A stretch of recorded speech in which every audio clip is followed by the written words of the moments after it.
Hei! Velkommen til Gardermoen. Har du bagasjen din her? Hei. Ja, denne kofferten er min. Kan jeg veie kofferten din? Vær så snill. Selvfølgelig. Her er den. Takk. La oss se. Den veier 24 kilo. Å nei, jeg trodde grensen var 23 kilo. Ja, 23 kilo er maks for innsjekka bagasje. Hva skal jeg gjøre nå? Du kan betale et gebyr, eller ta ut noe. Hva koster gebyret? Det er da 250 kroner for 1 kilo overvekt. Det var litt dyrt. Kan jeg åpne kofferten her? Ja, det går helt fint. Ta den tiden du trenger. Takk. Skal jeg flytte noe til håndbagasjen? Har du en kabinkoffert eller en ryggsekk? Ja, jeg har en liten sekk. Kabinkofferten kan veie opp til 8 kilo. La meg legge skoene og boken min i sekken. God idé. Husk å ta med elektronikk i håndbagasjen. Stemmer, laptopen må i sekken. Takk for tipset. Bare hyggelig. Hvordan går det nå med vekta? Nå veier kofferten 22,8 kilo. Supert. Da er alt i orden med bagasjen din. Flott. Jeg har aldri hatt for tung koffert før. Det skjer ofte. Mange pakker litt for mye. Visste du at vaffeljern ikke er lov i håndbagasjen? Nei, det visste jeg faktisk ikke. Takk for infoen. Selv småting kan bli tatt i sikkerhetskontrollen. Jeg skal være forsiktig. Nå kan jeg gå til gaten. Ja, nå kan du gå til sikkerhetskontrollen. Tusen takk for hjelpen, Camilla. Bare hyggelig, Sven. God tur til Trondheim. Takk. Ha en fin dag videre. Du også. Ha en trygg reise. Hei, Anders. Er du klar for å spise lunsj? Hei, Ingrid. Ja, jeg er veldig sulten nå. Vi har bare 30 minutter før neste møte, ikke sant? Det stemmer. Godt at kaféen her har mat å ta med. Hva har du lyst på? Salat eller sandwich? Jeg tror jeg tar en kyllingsandwich. Hva med deg? Jeg vil ha en vegetarwrap og en kaffe, takk. Vil du ha noe annet å drikke? Jus, kanskje? Nei, kaffe holder for meg. Men vann er alltid bra. Bra. Jeg tar en appelsinjus ved siden av. Her er maten vår. Skal vi stå her og spise? Ja, det er greit. Bordene er fulle uansett. Denne wrappen smaker veldig godt. Sandwichen min er også kjempegod. Sa du vegetar? Ja, jeg prøver å spise mindre kjøtt i hverdagen. Det er sunt. Mange nordmenn velger kjøttfrie dager nå. Virkelig? Det visste jeg ikke. Kanskje jeg prøver det? Du kan jo begynne med kjøttfri mandag, som i Oslo. God idé! Forresten, hvor langt er det til neste møte? Det er bare 10 minutter å gå til Storgata. Perfekt! Da får vi tid til å slappe av litt. Liker du denne kaféen? Jeg har ikke vært der før. Ja, det er koselig. Og maten er alltid fersk. Vinduene har fin utsikt til byen også. Det er sant. Jeg liker å se folk gå forbi. Det regner litt. Typisk norsk sommer, ikke sant? Ja, jeg er glad vi kan spise inne i varmen. Skal vi ta med kaffe på veien videre? God idé. Da holder vi oss våkne resten av dagen. Hva skal vi gjøre på det neste møtet? Vi skal snakke om det nye prosjektet med Lars, tror jeg. Ok, da bærer vi med oss maten og går snart. Ja, la oss ta på jakker og være klare om 5 minutter. Har du sett hvor Lisa la listen til kolonien? Ja, den er her, sammen med bestillingsskjema. Flott! Da kan vi begynne å pakke kofferen hennes. Hun trenger varme klær. Nettene kan bli kalde ved sjøen. Sant. Vi tar med en tykk genser og regnjakke. Skal vi legge med badehåndkle også? Ja, det står på listen, sammen med badetøy. Og joggesko til turene de skal på? Husker du medisinen hennes mot pollen? Den er i denne lille boksen. Jeg merker det med navnet hennes. Bra. Husk å gi lederne beskjed om allergien. Selvfølgelig. Skal den ha med seg lommepenger? Ja, men ikke for mye. Kanskje 200 kroner? Det holder nok til litt is og en suvenir. Tror du hun får bruke mobil på leiren? Kanskje bare noen ganger om dagen.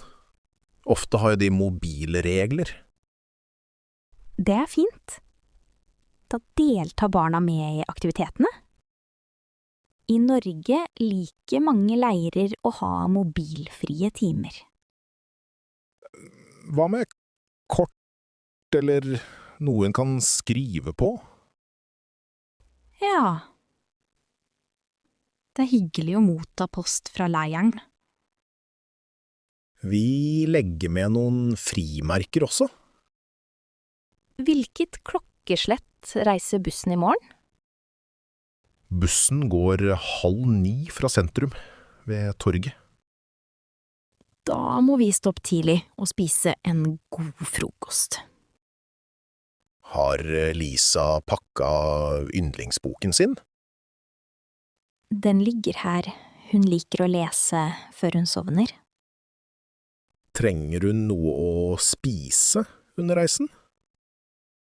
Ja, vi lager matpakke og tar med vannflaske.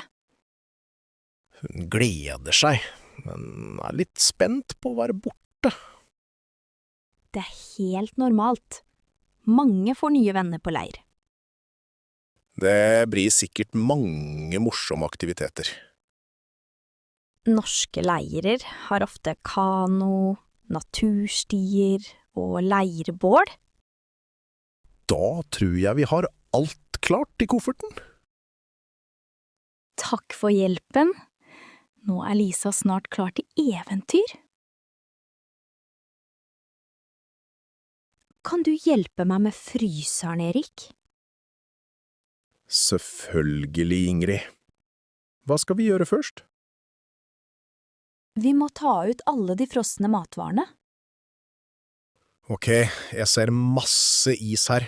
Det er virkelig på tide. Ja, det er veldig viktig å avvise fryseren iblant. Her er noen gamle bær. Når frøs vi disse? Oi, jeg tror det var i fjor sommer. Jeg glemte dem. Frosne bær kan holde seg lenge, men ikke for evig. Jeg ser et brød her. Det er fra februar. Brød kan man ofte bruke etter frysing. Vi kan lage toast. God idé. Hva med denne pizzaen? Den ser grei ut. Vi kan spise den i helga. Mener du denne fisken her er fortsatt ok? Hvis den ikke lukter rart, kan vi bruke den til middag. Her er en boks med is. Vil du ha litt etterpå? Gjerne. Is passer alltid, og det tar ikke mye plass. Hva med denne grønnsaksposen? Den er 2 år gammel! Vi bør nok kaste den. Det er best å ikke spise for gammel mat. Visste du at nordmenn fryser mye bær om høsten?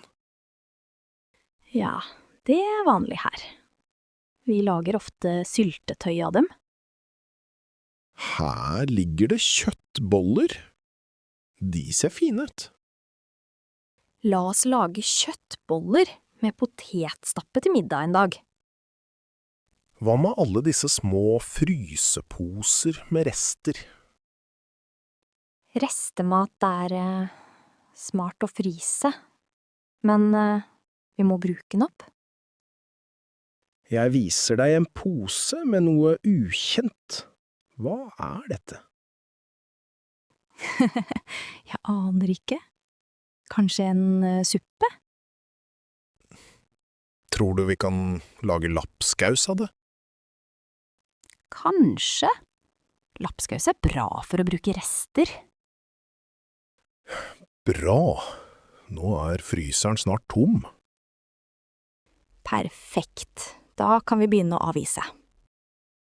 Det er viktig å ikke sløse med mat. Ja, og husk å merke posene med dato neste gang. Se, Erik, så mange fine planter her inne. Ja, bestemor, det er virkelig stort utvalg i dag. Jeg vil ha noen blomster til balkongen min. Vil du ha noe som tåler mye sol, kanskje? Ja, det er alltid mye sol på balkongen min.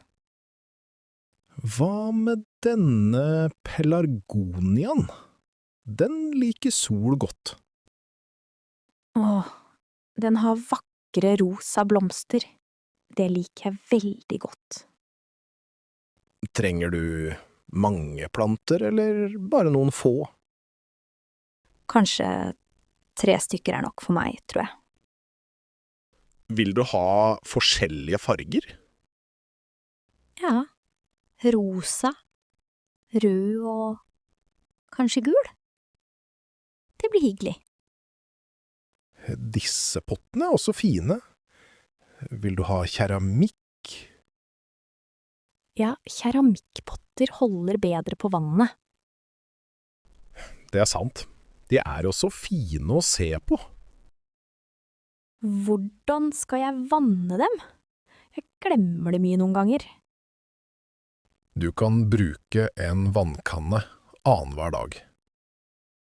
Pelargonia klarer seg hvis det blir litt tørt, sant? Ja, de er veldig lettstelte. Perfekt for deg. Har du planter på balkongen din også, Erik? Ja, jeg har urter og litt jordbær. Veldig koselig. Urter på balkongen er smart. Da får man jo ferske smaker. Vil du prøve litt basilikum også? Den vokser raskt. Det kan jeg gjøre. Det dufter også så godt. Vet du at nordmenn kjøper mange uteplanter om våren? Ja, det er hyggelig å pynte balkongen etter vinteren. Vil du ha noen små blomster til bordet også? Ja, kanskje noen stemorsblomster? De er så fargerike. De tåler litt kaldt vær også. Perfekte for Norge. Skal vi velge litt plantejord også, før vi betaler? God idé. Litt god jord gjør plantene glade. Takk for hjelpen, Erik. Dette gleder jeg meg til. Bare hyggelig, bestemor. Skal vi plante sammen i morgen?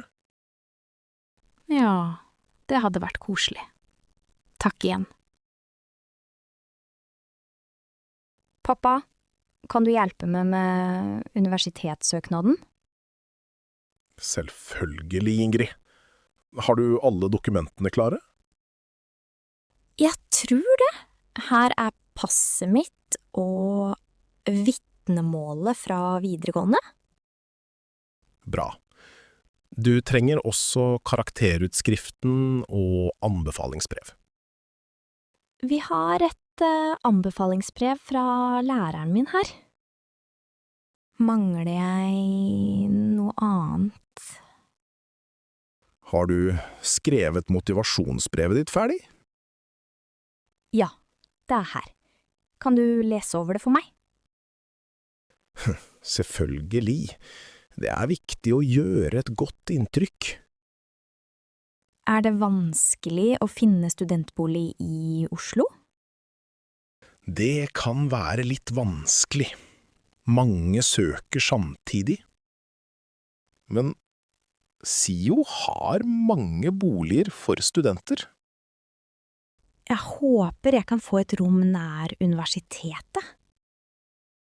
Vi må søke tidlig. Mange foretrekker å bo sentralt. Hvordan søker man om bolig? Du fyller ut et skjema online. Trenger personnummer. Ok, vi kan gjøre det etterpå. Hva med studieavgiften? Studiet er gratis, men det er en semesteravgift. Hvor mye er semesteravgiften? Rundt 600 kroner. Ja. Det inkluderer tilgang til treningssenter. Det er bra. Er det mange kurs å velge mellom? Ja, du kan velge mange emner det første året. Jeg vurderer å ta norsk litteratur og historie. Det høres spennende ut. Norsk litteratur er populært. Når starter semesteret? Semesteret starter i august. Ofte er det fadderuke først. Hva er fadderuke? Det er en uke med sosiale aktiviteter for nye studenter. Kult. Da kan jeg få nye venner med en gang. Ja, det hjelper deg å føle deg hjemme i Oslo. Jeg er litt nervøs, men også spent. Du klarer dette, Ingrid. Jeg er stolt av deg. Takk, pappa. Skal vi dobbeltsjekke søknaden sammen? Ja, la oss gjøre det. 2 øyne ser bedre enn 1. Hei, unnskyld. Kan jeg stille et spørsmål om rommet mitt? Selvfølgelig. Hvordan kan jeg hjelpe deg i dag? Rommet mitt vender mot gaten, og det er veldig bråkete. Jeg har hatt problemer med å sove i natt. Å nei, det var ikke godt å høre. Hvilket rom har du? Jeg bor i rom 205, i 2. etasje. Takk. Jeg skal sjekke sjekke tilgjengeligheten på datamaskin. Vi har noen rom mot bakgården som er mye roligere. Det høres bra ut. Er de ledige fra i dag? La meg se… Ja, vi har et ledig rom i 3. etasje. Perfekt. Er det stor forskjell på støyen der? Ja, man hører nesten ingenting fra gaten der oppe. Det ville vært supert. Koster det ekstra å bytte? Det er et lite tillegg på 100 kroner per natt. Det går fint. God søvn er viktig for meg. Vil du bytte rom med en gang, eller senere? Helst så snart som mulig, hvis det er greit. Ja, selvfølgelig. Jeg kan gjøre det klart på 10 minutter. Takk. Det setter jeg stor pris på. Du kan levere nøkkelen din her, så får du en ny. Tusen takk. Kan jeg få et kart over byen også? Selvfølgelig. Her er et kart. Har du besøkt Oslo før? Nei, dette er mitt første besøk i Oslo. Oslo er jo en vakker by, med mange parker og museer. Så bra. Har du et tips til et rolig sted å besøke? Vigelandsparken er flott og veldig fredelig. Takk for tipset. Jeg liker parker og natur. Fint. La meg vite hvis du trenger flere anbefalinger. Det skal jeg gjøre. Er frokost inkludert i romprisen? Ja, frokost serveres fra klokka 7 til 10 hver morgen. Flott. Det passer meg bra. Jeg gleder meg til frokost. Hyggelig! Da ses vi til frokost. Si ifra om du trenger noe mer. Takk for hjelpen. Nå håper jeg å sove bedre. Hei, billettkontroll. Kan jeg se billetten din, takk? Ja, selvfølgelig. Her er billetten min. Takk. La meg sjekke. Du har sete 32 i vogn 3. Jeg sitter i denne vogna… Dette er vogn 1, sant? Ja, dette er vogn 1. Plassen din er i en annen vogn. Oi, jeg beklager, jeg trodde dette var riktig plass. Det skjer ofte, særlig på lange tog. Ikke noe problem. Tusen takk. Kan jeg bli her til neste stopp? Dessverre nei, dette er første klasse. Billetten din er for økonomiklasse i vogn 3. Ok, jeg forstår. Kan jeg gå til plassen min?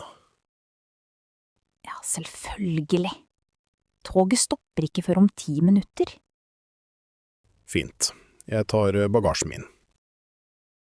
Trenger du hjelp med sekken? Nei, takk. Den er lett. Bra. Det er ganske stille i økonomiklasse nå. Det er hyggelig. Er det mange ledige plasser? Ja, mange får et helt sete for seg selv. Det høres fint ut.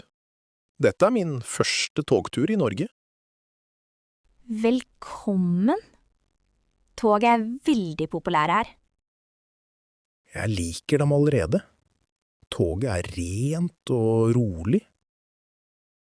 Nordmenn tar jo ofte toget fra Oslo til Bergen, for eksempel. Jeg har hørt den linjen er veldig vakker. Den går gjennom fjell og Over Hardangervidda? Kanskje neste tur går til Bergen, da? Det anbefales. Husk bare å sjekke vogna neste gang. Absolutt. Jeg lærte noe nytt i dag. Bra. Trenger du hjelp til å finne vogn 3? Nei, jeg klarer meg. Det står nummer på dørene, ikke sant? Ja, det gjør det. Ha en god reise, Erik. Tusen takk for hjelpen, Anna. Bare hyggelig. Kos deg videre på reisen. Det skal jeg. Ha en fin dag. Du også. Farvel. Hei, Erik. Er du klar for møte? Hei, Anna. Ja, bare nesten. Skal vi sette opp stolen, da? Ja, la oss gjøre det først. Hvor mange skal komme i dag? Jeg tror vi blir 8 personer til sammen. Ok, da setter jeg 4 stoler til på denne siden. Perfekt. Jeg ordner de andre stolene her. Har du koblet til skjermen allerede? Nei, jeg gjør det nå. Kan du finne fjernkontrollen? Ja, den ligger her på bordet. Her er den. Tusen takk. Snart klart. Trenger vi å sjekke om dokumentene er riktige? God idé. Her er bunken med agendaen. Jeg legger 1 på hver plass. Det ser fint ut. Ser du, kaffemaskinen virker. Folk liker kaffe. Ja, jeg har allerede laget ny kaffe. Det lukta godt. Vil du ha en kopp også? Ja, takk. Litt melk, hvis vi har. Selvfølgelig. Her er din kopp. Takk. Kaffe er veldig viktig for møter i Norge. Ja, nordmenn drikker jo mest kaffe i verden, nesten. Har du sett på listen? Mangler noen å komme? Jeg mangler bare Bjørn, tror jeg. Han er ofte sein. Han bor jo langt unna. Ta kanskje bussen? Sant. Bussen fra Lillestrøm kan ofte være forsinka. Jeg sender dem en melding og spør hvor han er. God plan. Vi venter litt før vi starter møtet. Skal vi åpne vinduet? Det er litt varmt her. Ja, det er lurt. Lufte litt før deltakerne kommer. Vinduet er vanskelig å åpne. Kan du prøve? Selvfølgelig. Der. Nå kommer det frisk luft inn. Takk. Nå ser alt klart ut. Tror du vi har alt? Ja, jeg tror vi er ferdig. Det ser strukturert ut. Bra. Da venter vi bare på de andre og starter snart. Hei! Jeg tror barna våre har bytta jakker i dag. Hei. Ja, jeg la merke til det også. Hvilken er din? Den blå jakka med grønn hette er Sofies. Min sønn, Jonas, har også en blå jakke. Se, det står Sofie på merkelappen her. Å ja, her står det Jonas på denne. Så rart. De er nesten helt like. Lett å blande. Barna var nok i hastverk ut fra klasserommet. Ja, kanskje de ikke så på merkelappene. Og begge jakkene er i samme størrelse også? Det forklarer mye. Har du sjekket lommene? La meg se. Her er en liten leke i jakkelommen min. Oi, det er Sofias bil. Hun lette etter den i går. Koselig. Kanskje barna syns det er litt morsomt. Kanskje de trodde det var spennende med bytte? Læreren sa at dette skjer ofte her på skolen. Virkelig? Da er det greit å ha navn i klærne. Spesielt om vinteren, når alle bruker lignende jakker. I Norge er det vanlig å merke alt med navn. Ja, også matbokser og votter. Lurt. Har noen av Jonas sine ting blitt borte før? Ja, en lue forsvant i forrige uke faktisk. Sofie mistet en vante i fjor. Man lærer noe nytt hver vinter. Vi kan sikkert bytte jakker nå, om du vil. Tusen takk, det gjør vi. Sofie vil bli glad. Jonas også, han savner lekebilen sin. Skal vi gi beskjed til læreren? God idé. Da vet hun hva som skjedde. Er det ofte ting på hittegods her? Ja, det er en egen hylle ved hovedinngangen. Så fint! Da vet vi hvor vi skal lete neste gang. Ja, håper barna sjekker merkelappene bedre i morgen. Takk for hjelpen. Ha en fin dag videre. Takk, det samme til deg.